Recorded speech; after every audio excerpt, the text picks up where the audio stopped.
GB News is, of course, campaigning to stop the UK becoming a cashless society. Our campaign, Don't Kill Cash, is proving hugely popular. We are now up to 246,000 people signing our petition. We are less than 4,000 away from our target of 250,000.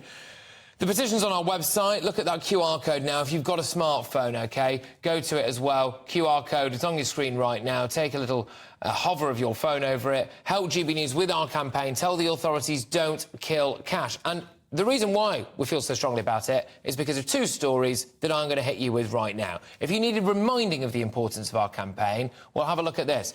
A London council has sparked widespread anger by introducing higher parking charges for drivers who pay by cash instead of using a mobile app. Who will suffer? It will be the elderly, won't it? Liberal Democrat-run Sutton Council in South London has been accused of discrimination by the RAC. It increased its car park prices in June for people using those machines, but froze them for those who use an app or an automated telephone. We will cross live to Carshalton shortly, but first we're going to have a little look about this other story, about NatWest. Well, it's granted itself sweeping new powers to limit cash deposits and withdrawals. The move has fuelled warnings that banks are now forcing customers towards a cashless society. That is, of course, if they haven't cancelled your account first. Our economics and business editor, Halligan, is here now with On the Money.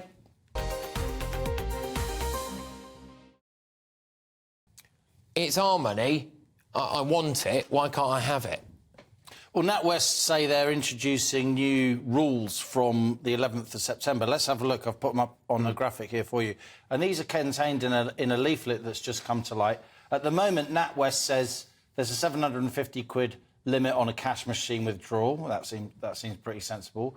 And then there are other limits on cash withdrawals unless you notify of £20,000. Say if you've got the builders in or something, you can get a big wad of cash. And then there's new aspects to these rules. From 11th of September, NatWest say they're going to bring in new rules. But this is despite fears, of course, that we're going to a cashless society. I mean, 250,000 bother shouting GB News viewers and listeners, that's just scratching the surface. And then this is what NatWest actually say about why they're bringing in these new rules.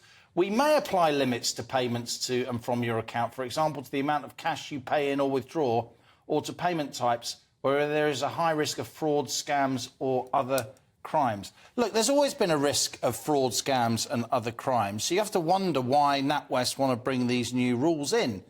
And, you know, without wishing to be overly cynical, let's just be sceptical, as good journalists should be. We have to at least consider the fact that a lot of banks, they don't like the cost of handling cash. A lot of big businesses and tech giants and so on, they want to follow what we do, all our transactions, so they want to move away from cash.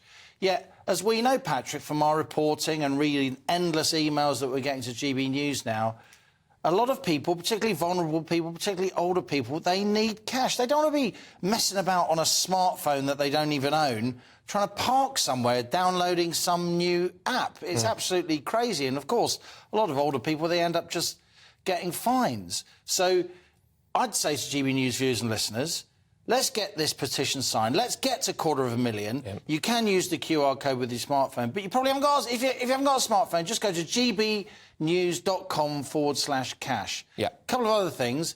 I interviewed both the Prime Minister and the Chancellor last week, and the Chancellor seemed pretty upbeat about the GB News campaign.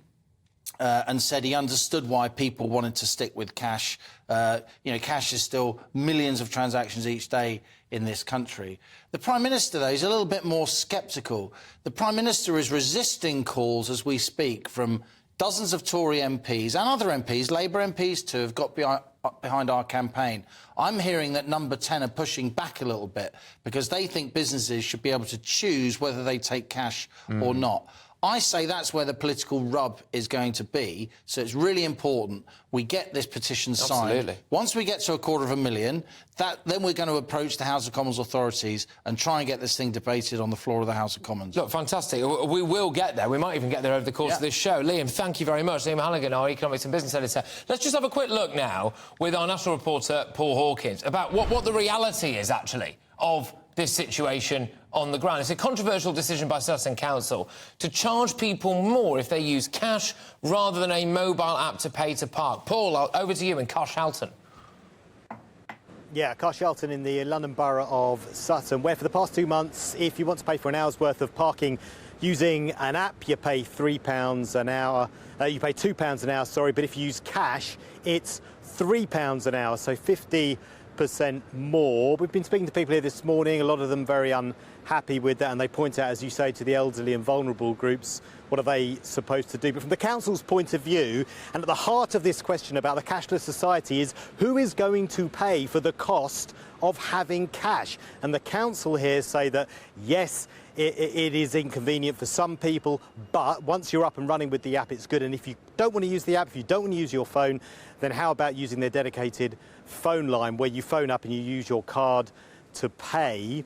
The cost of transporting cash and of maintaining the cash machines here, they say, is £36,000 a year. They either absorb that cost and then cut back on other public services or raise taxes, or they pass it on to those who have to use and continue to use, or maybe can't use any other form, so instead they use cash. So at the heart of this is who's going to pay for the cost of using cash, but certainly the council are saying we do understand that it's an inconvenience for some, but we are trying to mitigate those circumstances. They're not going to change their two-tier pricing, though. We have, though, got assurances from them that they will change their signs here, because certainly speaking to people here, they're not even aware that there's two different types of pricing here, that the phone line that the council recommend to use, if you're not going to use the app, that's in a really small font on the side of a parking meter. So we've got some assurances here from the council today that they are going to change the signage, but they're not going to change the two-tier level of pricing.